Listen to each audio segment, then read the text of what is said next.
The 80s gave us some unforgettable hits, but not all chart toppers were favorites for all.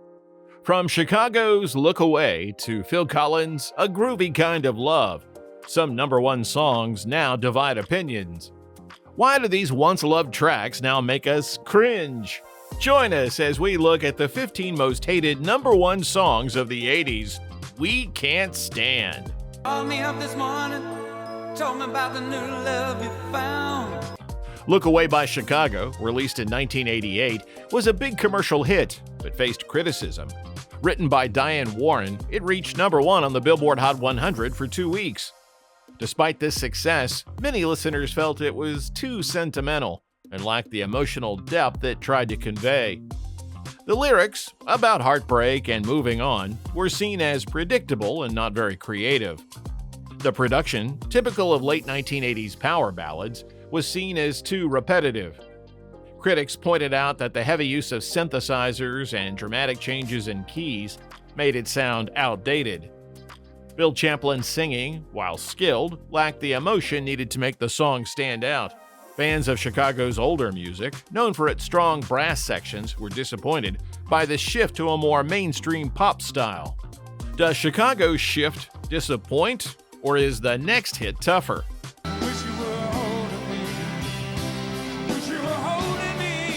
Let's explore New Kids on the Block's bold attempt. But before that, don't forget to like and subscribe to the channel.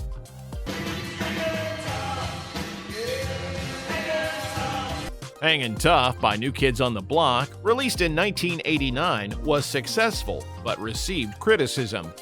Many people thought the song's attempt to sound tough was unconvincing and cheesy. The lyrics, which aimed to show strength and resilience, were considered too simple and shallow.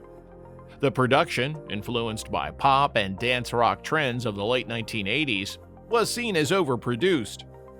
Critics felt the repetitive chorus and artificial beats made it sound generic and uninspired. Donnie Wahlberg's lead vocals were full of energy, but lacked the authenticity needed to make the tough image believable. The song's new style also turned away some of their original fans, who preferred the earlier, lighter pop sound. Was Hangin' Tough really the cheesiest hit? Or does We Built This City take the title? Let's explore next. We Built This City by Starship, released in 1985, became one of the most disliked songs of the 1980s, despite its commercial success.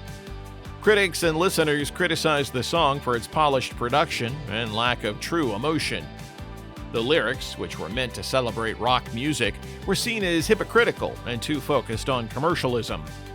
Many people felt the song's message about the decline of live music was weakened by its synthetic pop-driven sound. The repetitive chorus represented the worst aspects of 1980s music. Grace Slick, a member of the band, admitted she thought the song was bad at first. It also alienated original fans who preferred the band's earlier rock style.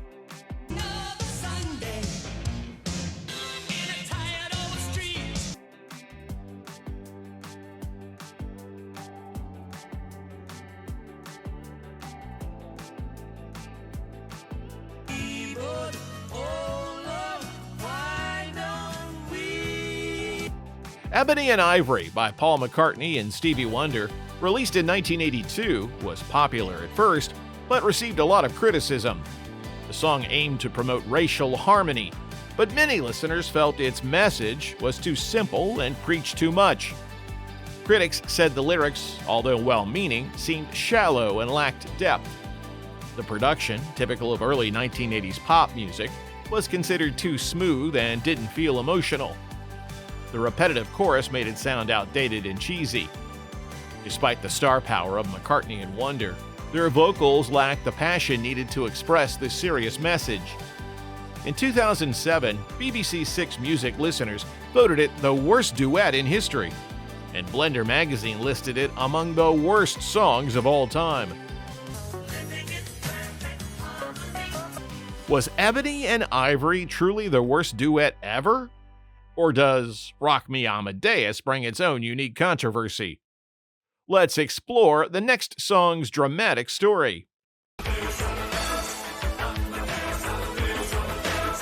Rock Me Amadeus by Falco, released in 1985, became a chart-topping hit, but faced criticism despite its success. Inspired by the movie Amadeus, the song aimed to mix classical music with pop.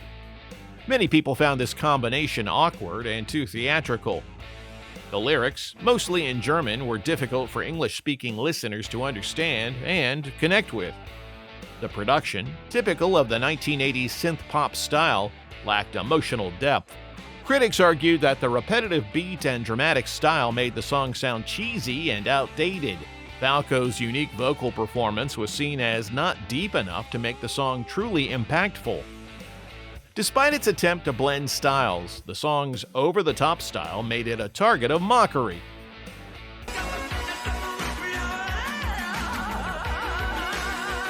Was Rock Me Amadeus truly a hit, or just a gimmick? Let's explore Milli Vanilli's scandalous rise next. Girl, I'm Gonna Miss You by Milli Vanilli, released in 1989, was a big hit, but faced criticism despite its success. The song topped the Billboard Hot 100, but was seen as too emotional and lacking real feeling. Critics thought the lyrics were unoriginal, and the production too smooth, making it sound fake. The main problem came when it was revealed that Rob Pilatus and Fab Morvan did not actually sing on the track. Many people felt deceived, and the song became a symbol of the group's dishonesty. The repetitive chorus and artificial beats also made it sound outdated.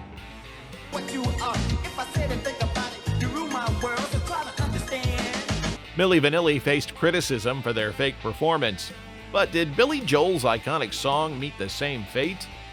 Let's explore next. Billy Joel's song We Didn't Start the Fire, released in 1989, faced criticism after its initial popularity. The song lists events from 1949 to 1989, but many listeners found it too much to take in and lacking emotional depth. Critics said the fast-paced delivery made the song feel more like a history lesson than a meaningful musical piece. The production, typical of late 1980s pop, was seen as too polished and repetitive. The melody, which Joel himself called terrible and annoying, didn't help matters. The repetitive chorus became dull for many, and the song's wide scope made it hard for people to feel personally connected to it. Despite its success, was We Didn't Start the Fire too detached? Let's explore if Poison's ballad was any more heartfelt. Every rose has its thorn. Every Rose Has Its Thorn by Poison, released in 1988, received a lot of criticism despite its rise to fame. Many people felt the song was too sentimental and predictable. The lyrics, inspired by Bret Michaels' heartbreak, were seen as shallow and lacking creativity. Critics believed that the song's attempt to express deep emotions came across as insincere. The production, typical of late 1980s glam metal ballads, sounded too formulaic. The use of acoustic guitars and dramatic vocals made it seem cheesy and outdated. Despite its emotional aim, the repetitive chorus structure was viewed as uninspired. It became Poison's only #1 hit, but also symbolized the over-the-top nature of 80s power ballads. Every night has its dawn. While Every Rose Has Its Thorn faced criticism for its predictability, could Rick Astley's Never Gonna Give You Up offer a different take? Let's explore.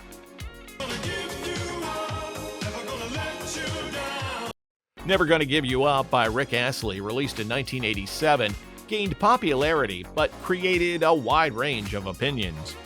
Many listeners found the lyrics repetitive and cheesy, with the phrase "never gonna give you up" being repeated too many times, which some people found annoying and unimaginative. The production, typical of late 1980s dance pop, was seen as synthetic. Critics believe the use of drum machines made the song sound artificial and outdated.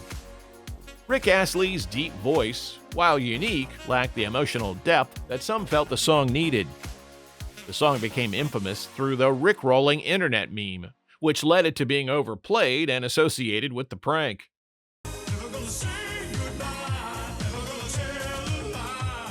Is emotional depth in pop music always necessary? Let's explore Tiffany's Could Have Been next. Could Have Been by Tiffany, released in 1987, achieved commercial success but faced criticism from many listeners. The song, which tells a story of lost love, was seen as overly sentimental and lacking originality. The lyrics were considered shallow and not emotionally deep. Critics felt the song tried too hard to express strong feelings, but came across as fake and too dramatic. The production was seen as too predictable, and the use of dramatic vocals made the song sound cheesy. Despite Tiffany's powerful singing, some felt it didn't truly connect with the audience or felt raw. Stay with me everywhere. Tiffany's Could Have Been struggled with emotional depth. Will Peter Cetera's Glory of Love face the same fate? Let's explore. Glory of Love by Peter Cetera, released in 1986, faced negative reviews despite its commercial success. Many listeners thought the song was too sentimental and cliched. The lyrics, which aimed to express a romantic and heroic message, were seen as shallow and unoriginal. Critics felt the song's emotional tone came off as fake and overdramatic. The production was repetitive and lacked creativity. The use of sudden key changes made it sound cheesy and outdated. While Cetera's vocal performance was strong, some believed it lacked the raw emotion needed to truly resonate with listeners, failing to make a deeper connection.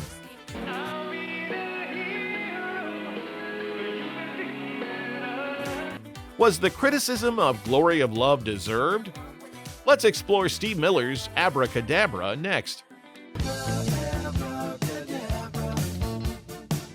Abracadabra by the Steve Miller Band, released in 1982, became a success but had plenty of critics. Many people thought the lyrics like Abracadabra, I want to reach out and grab ya, sounded silly and shallow. Some felt the song's mix of rock and pop made it sound too commercial and uneven. The use of synthesizers made it sound old-fashioned and uninspired.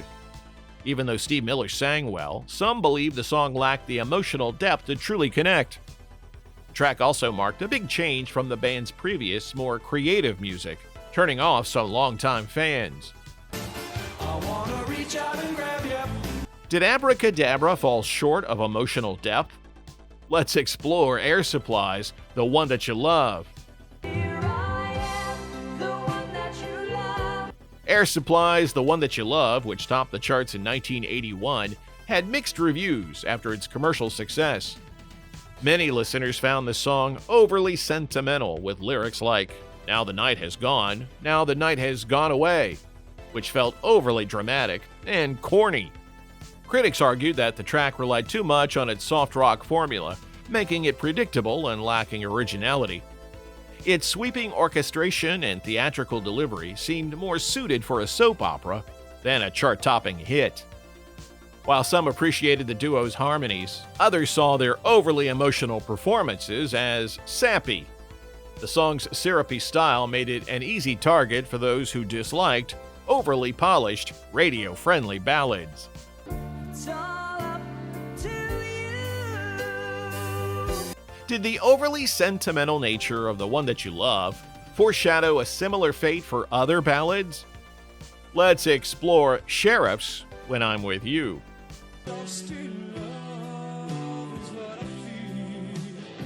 When I'm With You by Sheriff, released in 1982 and hitting number 1 in 1989, faced a range of reactions despite its success.